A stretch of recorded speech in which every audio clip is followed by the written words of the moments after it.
నంద్యాల జిల్లా ఆళ్లగడ్డ పట్టణంలో మంగళవారం ప్రపంచ ధరిత్రీ దినోత్సవ వేడుకలను నిర్వహించారు. ఈ సందర్భంగా పాఠశాల విద్యార్థులచే ర్యాలీ నిర్వహించారు.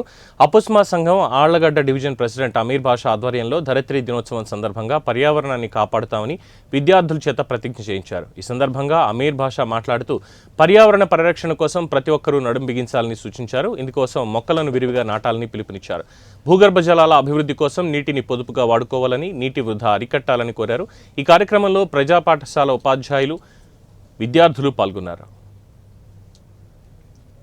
జీవం మనుగడకు ప్రకృతి ఆధారం పూర్తిగా నేడు ప్రపంచ ధరిత్రీ దినోత్సవం సందర్భంగా పర్యావరణ పరిరక్షణతో భూమిని కాపాడుకుందాం, మొక్కలు నాటుదాం, ప్రకృతిని కాపాడుదాం.